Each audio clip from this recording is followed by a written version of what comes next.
Hello, you guys, and welcome back to my channel. Today, we're going to be talking about the art of observation. Let's get into it. Observation is more than just watching. It is the key to transformation. When we practice active observation, it gives us the opportunity to see what's really happening at a deeper level. Think about it like a therapist's office or a therapist in general. A therapist is holding this intentional space of healing, right? This intentional space of observation. Each and every one of us has this opportunity to hold that space of observation, of non-judgment, right? As we're moving into these higher levels of consciousness, non-judgment is so important to help us accelerate and get us to those higher levels of consciousness, because everyone's path and everyone's journey is so unique to them. When we consistently hold judgment towards ourselves, towards other people, it can cause a lot of energetic strain and push us away from our actual goals. So when we can come into an energy of active observation, it holds just this different frequency of just allowing things to be. As we talked about before, observation is where we can not cling on to anything necessarily. We're in the middle between the dark and the light. We're not clinging on to any certain judgment or any certain way to look about something. So just like the therapist, they're holding this intention for healing. Just like us, we can hold that intention for healing. We can hold that intention for transformation, love, compassion, hope, all of these things. And as we're moving into a greater multidimensional space in humanity, it is allowing us this space to show up as this very intentional being. So when other people come near you, energetically, they can already feel, okay, this person feels authentic. This person feels like they're not going to judge me. And it creates a safe place. That safe place is so important for this world to have. That safe place of non-judgment is necessary for us to grow into our next step in consciousness. This is why it's so important to show up in the world the way that you want the world to be seen, the way that you want the world to be.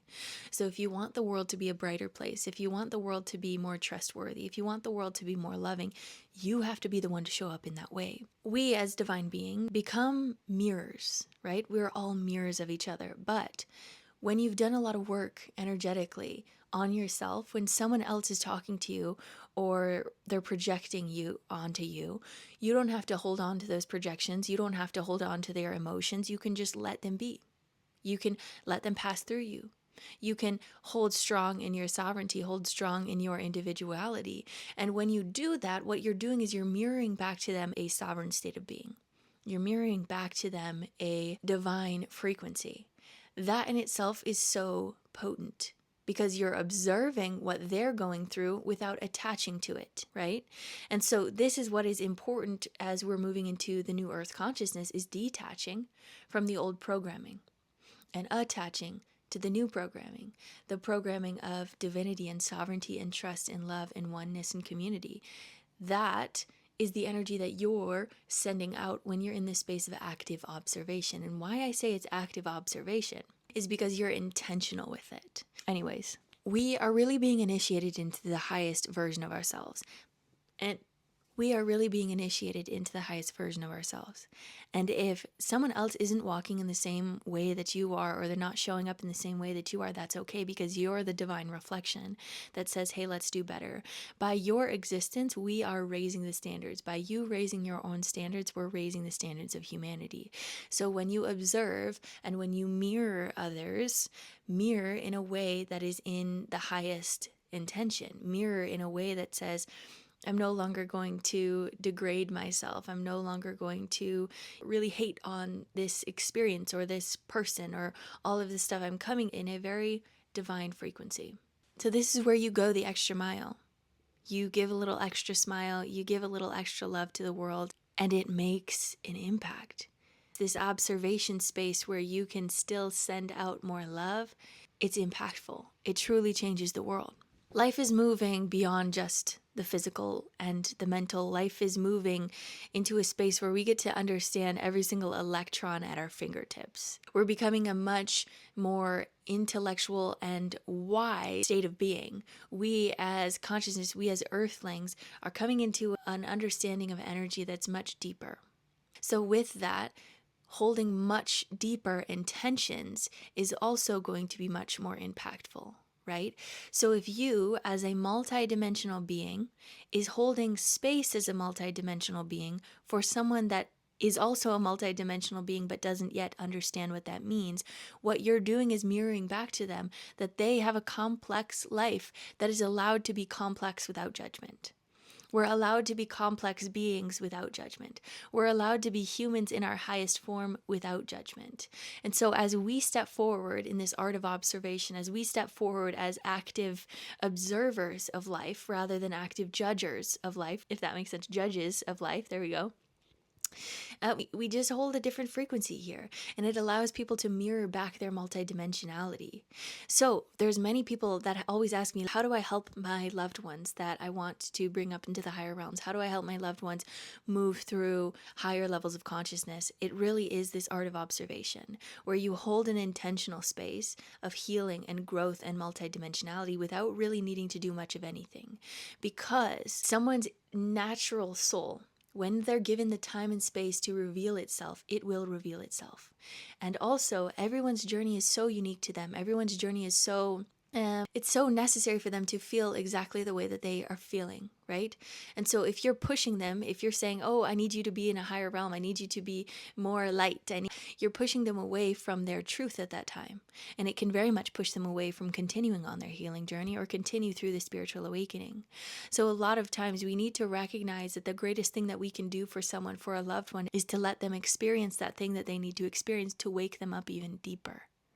And I know that that can be difficult because sometimes for those experiences, it means you got to get out of there. Sometimes that is the greatest awakening that you can do. You've given someone grace over and over and over, and then it's just like they're not showing up. The best thing for you to do is leave and let them learn that on their own. But if you're not in that state of necessarily leaving, but just kind of being near them, the greatest thing is this space of observation. This intentional space where you lead by example.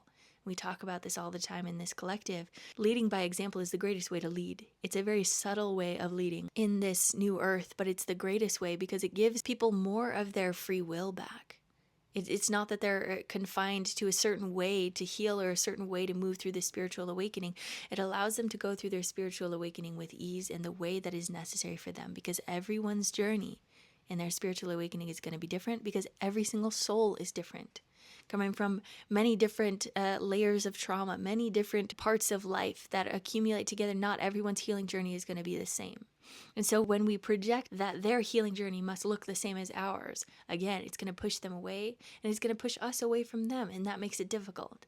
So that's my advice towards anyone that is looking to hold space or honor someone else in their life that's trying to go through this healing journey but doesn't yet know how to. Just holding that intentional space. And another thing is really being open about who you are and what your spiritual practices are, and not being ashamed anymore, because that shame is also a programming, right? It's a program. If I'm ashamed of my spiritual awakening, if I'm ashamed of my own path, then what am I teaching the world? That they need to be ashamed as well. So being bold in your spiritual practices without needing to project it onto anyone, without needing anyone else to do anything that you do. Because someone's spiritual journey is not going to look the same as yours. It's going to look very different.